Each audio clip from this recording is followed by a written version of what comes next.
Et salut gens, j'espère que vous allez bien, moi en tout cas ça va super. Aujourd'hui on se retrouve pour une nouvelle vidéo sur présentation de deck Yu-Gi-Oh! Et aujourd'hui il va s'agir d'un deck Joe Nostalgie. Donc Nostalgie, pour ceux qui ont vu mon autre vidéo Yu-Gi Nostalgie, vous savez de quoi il en ressort, mais pour les petits nouveaux, je réexplique. En fait c'est un deck Joey, du coup, avec des cartes qui sont vraiment de la première génération. Alors après, il peut y avoir quelques extrêmes. Il y a des cartes qui sont pas dans la première génération qu'on n'a pas du tout vu Joe utiliser, mais qui permet vraiment de booster le deck, de l'améliorer. Voilà. Donc c'est vraiment un deck de souvenirs. Et voilà, pour tous ceux qui ont connu Yu-Gi-Oh! Avec Duel Monster, bah ça va leur rappeler pas mal de souvenirs. Alors, on commence cette présentation de deck avec Kopiesha, niveau 1, lumière, attaque défense 0. Magicien effet.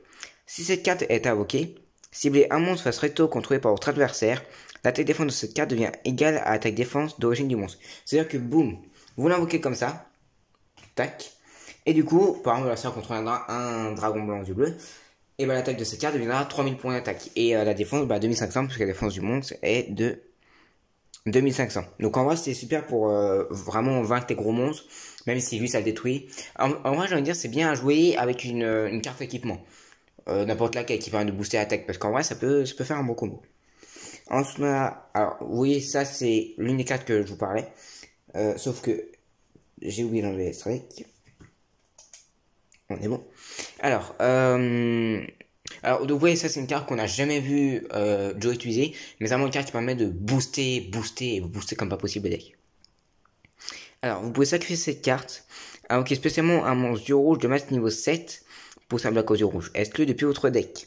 Si cette carte est dans votre cimetière, vous pouvez cibler un monstre dieu rouge de masse niveau 7 pour un black aux yeux rouges, exclu encore, depuis votre cimetière, mélangez dans le deck, et si vous le faites, ajoutez cette carte à votre main. Vous ne pouvez utiliser, c'est qu'un effet de pierre noire légendaire par tour, uniquement une fois le tour. Donc en fait, il y a la pierre blanche ancienne et la pierre blanche légendaire. Bah ça, c'est la pierre noire légendaire pour le dragon noir du rouge. Ou enfin les cartes du rouge en tout cas.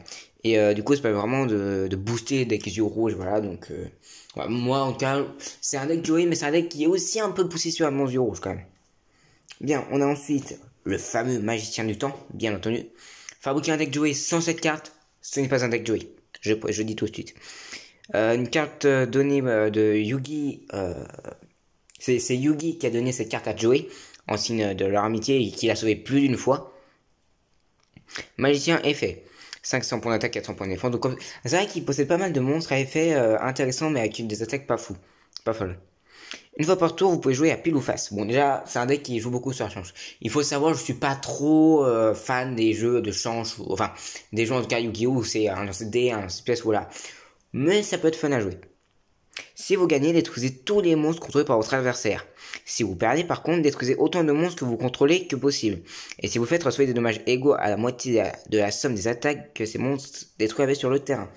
En fait, cette carte, c'est un peu qui tout double. C'est un peu le truc. En fait, le problème de cette carte, c'est que si, même si vous gagnez l'effet que vous détruisez tous les monstres adverses, bah, le gros problème de cette carte, c'est que vous n'avez que elle. Elle a que 500 points d'attaque. Ça veut dire que si elle sert à piocher un monstre après, et qui peut invoquer, c'est que il va sûrement avoir une plus grosse attaque. Donc c'est pour ça que c'est bien, mais ça reste limite. C'est pour ça que si vous avez rien pour le protéger, c'est un peu moyen. On a ensuite le roi des marais. Donc pareil, une carte qui ne tue jamais, mais carte qui est quand même pratique pour les fusions. Vous pouvez substituer cette carte à un matériel de fusion, mais les autres matériels de fusion doivent être corrects. Déjà. Donc ça c'est pour n'importe quelle deck fusion, hein, ça c'est bien. Et vous avez aussi qui est assez intéressant. Vous pouvez défausser cette carte au cimetière, ajouter une polymérisation depuis votre deck à votre main. Ça substitue un matériel ou ça ajoute polymérisation. C'est super fou. Alors bon, je joue un exemplaire parce que bon quand même. Mais voilà. Ensuite il y a le soin d'un pingouin. Alors bon après il y a des cartes comme ça qu'il y a pas, que je crois que Joey n'a jamais joué, mais que j'ai mis parce que bon c'est des cartes sympas. Et puis après en fait j'avais pas d'autres idées de cartes à mettre, donc voilà. Donc niveau 2, 750 points d'attaque, 500 points de défense. Effet flip. Vous pouvez cibler mettre 2 monstres sur le terrain, renvoyer les cibles à la main. Voilà. C'est simple, c'est rapide, c'est efficace, ma devise favorite. Donc voilà. En fait, si elle est comme ça, boum, vous la retournez. Ça retourne en main. Bien. Ensuite, on a le bébé dragon, très logique, mais qui dit Magicien du Temps dit bébé dragon. Bébé dragon, bébé dragon. Tout simplement, j'ai pas d'autre chose à dire. Niveau 3, 1200-700. Un pouvoir immense sommeil dans ce bébé dragon. C'est quand même fort qu'ils aient réutilisé le nom de la carte dans la description. On a ensuite le chevalier commandeur. Alors ça c'est une carte que il a peut-être utilisé une ou deux fois Joey, mais j'ai un doute. Mais en tout cas je sais que beaucoup de youtubeurs Yu-Gi-Oh jouent cette carte dans leur deck Joey Nostalgie. Tous les monstres de type guerrier que vous contrôlez gagnent 400 d'attaque. Donc ça veut dire qu'il passe à 1006, il y a d'autres monstres qui passent à... voilà. Si vous contrôlez un autre monstre, les monstres contrôlés par votre adversaire ne peuvent pas cibler cette carte avec une attaque. Après, il y a quand même une bonne défense, 1900, donc ouais, c'est sympa. On a ensuite le petit guerrier ailé, qui utilise souvent lors de bataille ville. Niveau 4, vent, guerrier effet, 1400, 1800. Et ça, c'est vraiment très puissant si vous pouvez faire une attaque directe, parce que une fois par tour, durant votre end phase, vous pouvez changer la position de combat de cette carte. C'est-à-dire qu'elle a un mode attaque, vous attaquez directement, ou un monstre, peu importe, et ensuite, end phase, mode défense. Et puisque en plus, c'est à 1800 points de défense, c'est pas non plus la meilleure des défenses, mais c'est pas mal. On a ensuite, bien entendu, le glaive de l'alligator. Niveau 4, 1500, 1200. Ce puissant lézard peut faire verrouiller son glaive à une vitesse dépassant celle du son. C'est rapide, je pense. Pas très, mais un peu. Voilà. On a ensuite le guerrier roquette. Alors ça, c'est une carte que j'aime beaucoup. Moi, en vrai, même si Joey joue pas mal de cartes de chance, moi, j'aime beaucoup deck Joey parce que, je sais pas, il y a un truc que j'aime bien. Donc 1500, 1300. Durant votre battle phase, cette carte ne peut pas être détruite au combat et vous ne recevez aucun dommage de combat d'attaque impliquant cette carte. Bon, ça serait bien si ce serait pas que durant notre tour. Après, si cette carte attaque un monstre, après le calcul des dommages, jusqu'à la fin de ce tour, la cible d'attaque perd 500 d'attaque. Ce qui est quand même fort parce que moins de 500 d'attaque, c'est... Bon, en soi, c'est pas un peu le truc le plus fou, mais ça peut être intéressant. C'est pour ça qu'il est non destructible au combat quand c'est nous qui... quand c'est notre tour. Ensuite, on a Hat Rider, niveau 4, monstre normal, 1700-1150. Ce monstre extrêmement fort et agile est armé d'une hache, donc vous voyez bien qu'il a une hache, donc voilà, je pense qu'il n'y a pas besoin de attendre dessus.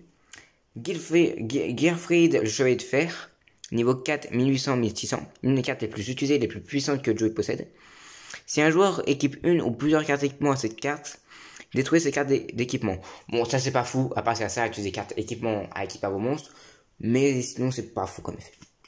On a ensuite le Spadassin des Flammes Bleues, qui l'utilise lors du saut d'Oricak, si mes souvenirs sont bons. Niveau 4, feu 1800-1600.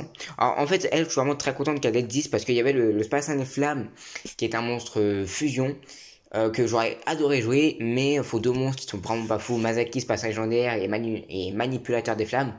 C'est vraiment deux cartes pas folles. Et franchement, voilà, je suis content qu'ils aient créé un Spadassin des Flammes. Jouable dans un deck comme ça. Une fois par tour durant la battle phase, alors un effet assez long, mais voilà. Alors une fois par tour durant la battle phase de chaque joueur, vous pouvez cibler un autre monstre de type guerrier que vous contrôlez. Alors je sais pas si vous avez remarqué depuis le début, c'est quand même un deck où il y a pas mal de guerriers. Cette carte perd exactement 600 d'attaque, et si elle le fait, le monstre gagne 600 d'attaque. C'est bien si, disons, si votre autre monstre a une grosse attaque et que c'est encore plus pour le booster, c'est pas mal. Mais sinon, à voir. Lorsque cette carte que vous contrôlez est détruite par une carte de votre adversaire au combat ou par un effet de carte, et envoyée à votre cimetière, vous pouvez bannir cette carte depuis votre cimetière, puis cibler un monstre feu de type guerrier dans votre cimetière qui est spécialement à cible. Je crois que, si je ne me trompe pas, j'ai mis quelques autres monstres feu dans ce deck. Donc ça peut être intéressant. On a ensuite la Chevalier Valkyrie. Alors c'est Chevalier Valkyrie, mais moi je dirais que c'est comme une femme sur l'image. Dites-moi ce que vous en pensez dans les commentaires, mais moi, si mon avis est juste... Donc vous voyez par exemple là, feu, tout simplement.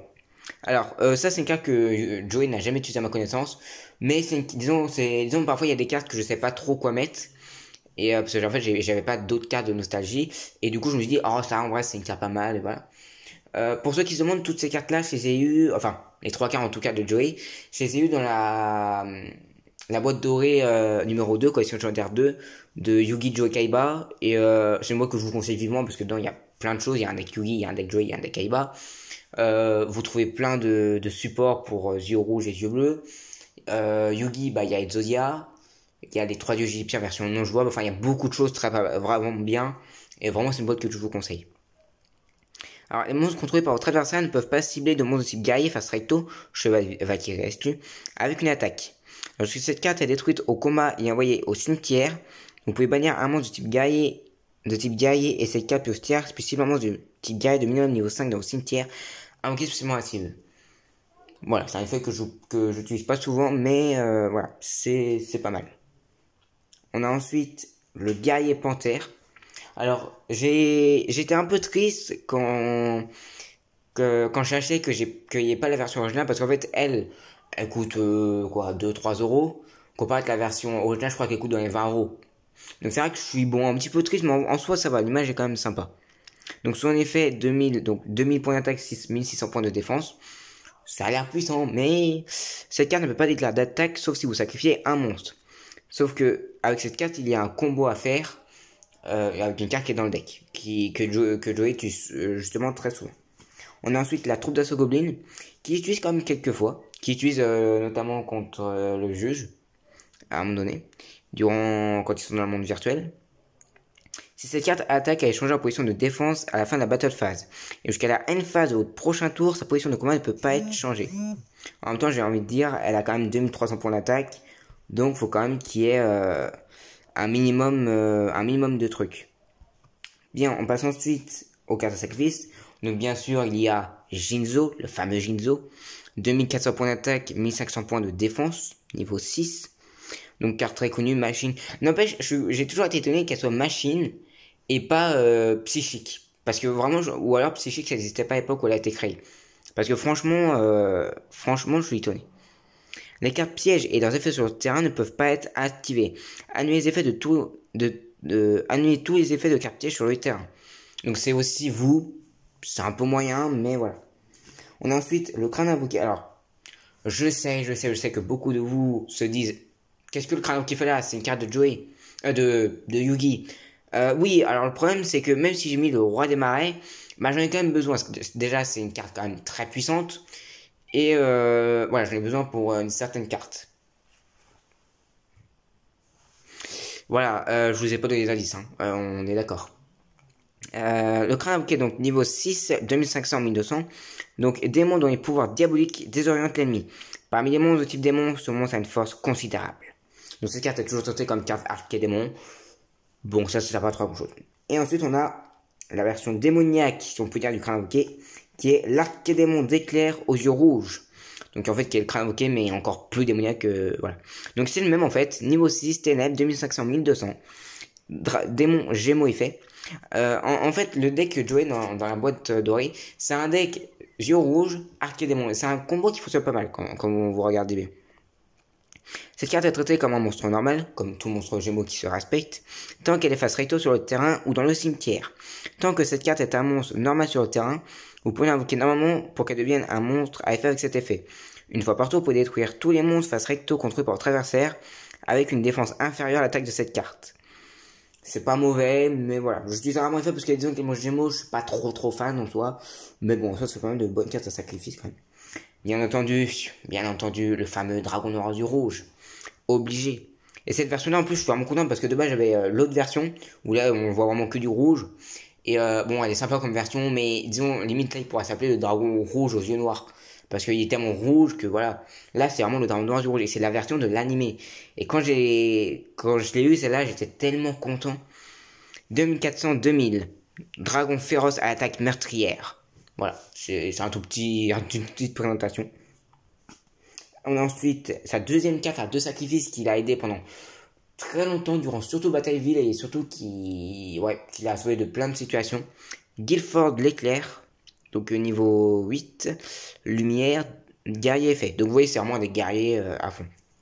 Un peu dragon aussi quand même. 2800, 1400. Vous pouvez sacrifier 3 monstres pour invoquer par sacrifice cette carte. Si vous le faites, détruisez tous les monstres contrôlés par votre adversaire. C'est tranquille. Mais ça reste néanmoins moins fort que Barbaros, le roi des bêtes qui est dans mon deck perso. Pour ceux qui regardent la vidéo, bien entendu. D'ailleurs, je vous invite à aller voir la vidéo en allant sur ma chaîne. Et à vous abonner, soit dit en passant. Et parce que en fait, Barbaros il est plus fort parce qu'il a déjà 3000 points d'attaque au lieu de 2800. 1200 au lieu de 2004. Mais lui, si vous sacrifiez 3 monstres, vous détruisez toutes les cartes adverses. Et au pire, on peut l'invoquer aussi comme ça sans sacrifice. Mais son attaque devient 1900. Je vous ai résumé l'effet, mais en soi, c'est vraiment parce que c'est Guild Force c'est bien, mais bah, apparemment c'est meilleur. On passe ensuite aux cartes magie. On passe donc à la polymérisation. Donc une petite poly, vous vous en doutez, il y a quand même pas mal de cartes pour fusionner dans ce deck, donc voilà. Donc ça permet de fusionner 2 ou 3 monstres pour qu'un monstre fusion. Voilà, on fait tout ça. Ensuite on a le Monster Reborn. Cible un monstre dans un des cimetières invoqué spécialement, tout simplement. On a ensuite, là je vais un peu plus vite parce que disons là c'est des cartes très connues que je mets dans quasiment tous mes decks. Polymérisation dans les decks fusion c'est très connu. Monster Reborn, Monster Reborn, Typhon Passe Mystique qui permet de détruire une carte magie piège sur le terrain, détruire la cible. Et Trou Noir, détruire tout le monde sur le terrain. Voilà, et c'est les 3 cartes les plus connus, donc voilà. On a ensuite donc Tornade Géante. Renvoyer toutes les cartes magie piège sur le terrain à la main. Alors à ne pas confondre avec la carte Étrunade. Parce que cette carte, pendant longtemps, je me suis trompé d'effet. En fait, son effet, c'est pas le même. Là, il y a bien marqué renvoyer toutes les cartes magie piège sur le terrain à la main. Sur la carte Étrunade, il y a marqué renvoyer toutes les cartes magie piège posées sur le terrain à la main. C'est-à-dire que si elle sert à une carte continue, bah elle n'est pas envoyée à la main. Ou en tout cas face réto. C'est pour ça que c'est pas fou. C'est vrai que ça, c'est vraiment très fort. Ça même de nos jours, je pense, ça peut être joué. On a ensuite la charge intrépide.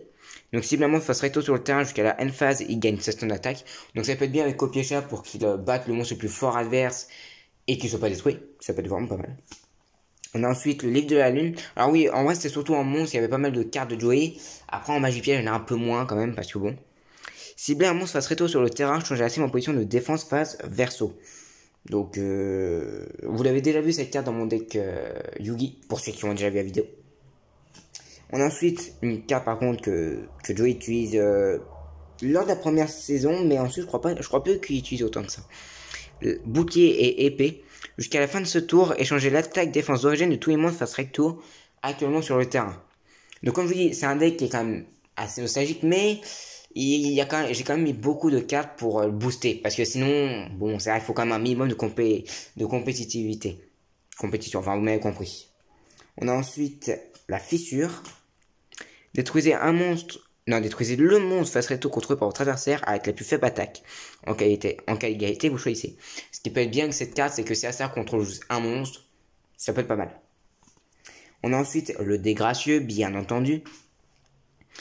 Carte magique jeu rapide. Lancez un dé à 6 faces. Jusqu'à la fin de ce tour, tous les monstres que vous contrôlez actuellement gagnent une attaque défense égale au résultat x100. Donc c'est pas aller jusqu'à 600. C'est beaucoup moins fort que dans l'anime, parce qu'en anime, tu faisais 2, bah ça multiplie en fait. Tu faisais 6, ça faisait x6. C'était super puissant. Mais je sais pas, je trouve qu'ils auraient pu faire un effet en fait un peu plus fort. C'est ça que juste 100, je sais pas, 500 par truc. Bon, ça aurait fait 3000 si tu faisais 6. Mais même, ça veut dire que tu peux gagner masse 600, c'est pas fou 600. On a ensuite les boucs émissaires. Alors les boucs émissaires, justement, c'est, pour ceux qui se souviennent plutôt dans la vidéo, c'est, comment il s'appelle, le guerrier porteur en fait qu'il faut sacrifier un monstre pour attaquer. Et bah, les boucs émissaires, c'est parfait. Magie jeu rapide, ce qui permet d'invoquer spécialement 4 jetons moutons en position de défense. Donc ils ne peuvent pas être sacrifiés, et on peut pas invoquer normalement de monstres. Ou alors on peut poser. Et mais en fait, l'avantage c'est que du coup, vous pouvez sacrifier un par un pour que le guerrier porteur attaque. Et ça, franchement, c'est pas mal. On a ensuite une carte qui n'est pas de la première génération, mais qui est l'une des cartes les plus puissantes et les plus intéressantes du jeu, qui rend le deck vraiment particulièrement fort. La fusion aux yeux rouges. Je vous dis, si je me fabriquerai un deck spécial du rouge, cette carte sera en 3 exemplaires, parce que c'est une carte tellement puissante que il y a rien d'autre à dire. Invoqué par fusion. Un monstre de fusion qui est un monstre du rouge comme matériel depuis votre extra deck. Bon, là, c'est assez normal. Par contre, en utilisant des monstres depuis votre main, votre deck ou terrain comme matériel de fusion. Terrain, ok. Main, ok. Deck, vous ne rêvez pas. Il y a bien marqué qu'on peut fusionner depuis le deck. C'est super puissant. Et si vous faites, son nom devient Dragon Noir du rouge. Parce que oui, il y a des cartes qui sont en combat avec Dragon Noir du rouge.